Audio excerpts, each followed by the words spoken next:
11 April 2013 ভালোবাসার সম্পর্কের পর বিবাহ বন্ধনে আবদ্ধ হন সাজ্জাদ হোসেন ও উর্মি আক্তার। দুজনের ভালোবাসা ছিল গভীর। পরিবার, সমাজ, বাধা সবকিছু পেরিয়ে তারা একসাথে একটি নতুন জীবন শুরু করেছিলেন। সেই সময় তাদের স্বপ্ন ছিল ছোট্ট কিন্তু সুন্দর। একসাথে বেঁচে থাকা, একসাথে বৃদ্ধ হওয়া আর একটি সুখী পরিবার গড়ে তোলা। সংসারটা হয়তো খুব ধনী ছিল না, কিন্তু সেখানে ছিল শান্তি, বিশ্বাস আর ভালোবাসা। 13 নভেম্বর 2015 তাদের কোল জুড়ে আসে প্রথম পুত্র সন্তান সায়েম।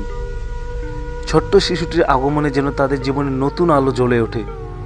বাবা মা দুজনেই সন্তানের ভবিষ্যৎ নিয়ে স্বপ্ন দেখতে শুরু করেন।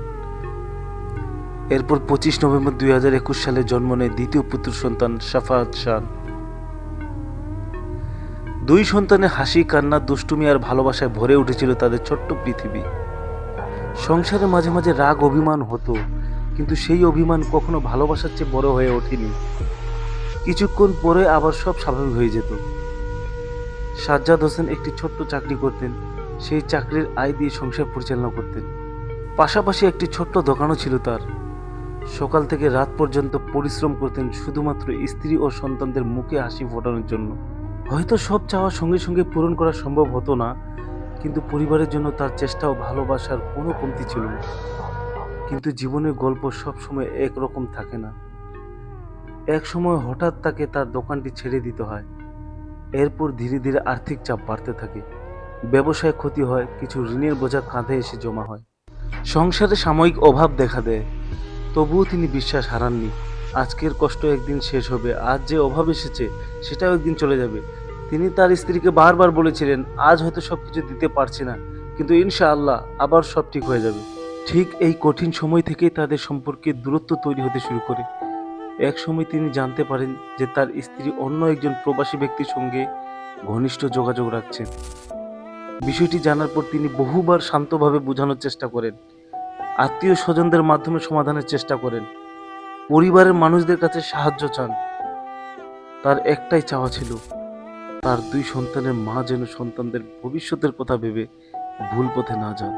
এবং সাজ্জাদ অনুভব করেছিলেন যে তার স্ত্রীর মাও তার স্ত্রীর মতো লোভ লালসায় পড়েছেন। সংসারটি টিকিয়ে রাখার চেয়ে ভিন্ন সিদ্ধান্তকে সমর্থন করছিলেন। আর এতে পরিস্থিতি আরো জটিল হয়ে ওঠে। সাজ্জাদ হোসেন দিনের পর দিন সম্পর্কটিকে বাঁচিয়ে রাখার চেষ্টা করেছেন, কারণ তিনি জানতেন একটি সংসার শুধু দুইজন মানুষের সম্পর্ক নয়। একটি সংসার মানে দুটি শিশুর ভবিষ্যৎ। একটি সংসার মানে হাজারো স্মৃতি। একটি সংসার মানে অসংখ্য স্বপ্ন। কিন্তু সব চেষ্টা একসময় ব্যর্থ হয়ে যায়। একদিন তার হাতে পৌঁছে যায় বিচ্ছেদের কাগজ। একটি কাগজ, কিন্তু সেই কাগজের কয়েকটি লাইন যেন শেষ করে দেয় 13 বছরের ভালোবাসার গল্প। ভেঙে যায় হাজারো স্বপ্ন, নিঃশব্দ হয়ে যায় অসংখ্য স্মৃতি। সেদিন হয়তো সবচেয়ে বেশি ভেঙে পড়েছিলেন একজন স্বামী, কিন্তু তার থেকেও বেশি কষ্ট পেয়েছিলেন একজন বাবা। কারণ তিনি জানতেন ভাঙা সম্পর্কের কষ্ট তিনি সহ্য করতে পারবেন, কিন্তু সন্তানেরা যখন মা বাবাকে একসাথে পাবে না, সেই শূন্যতা কোনো কিছু দিয়ে পূরণ করা যায় না। আজও যখন তিনি তার সন্তানদের দিকে তাকান, তখন অতীতের অসংখ্য স্মৃতি চোখের সামনে ভেসে ওঠে। যে সংসার একদিন হাসিতে ভরা ছিল, আজ সেটি শুধুই স্মৃতি।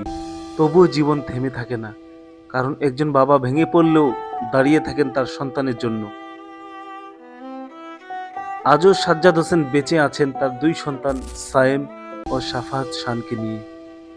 আজও তিনি স্বপ্ন দেখেন তার সন্তানরা বড় হবে, মানুষের মতো মানুষ হবে, মাথা উঁচু করে সমাজে দাঁড়াবে। কিছু গল্পে ভালোবাসা জিতে যায়, কিছু গল্পে ভালোবাসা হারিয়ে যায়, কিন্তু একজন বাবার ভালোবাসা কখনো শেষ হয় না।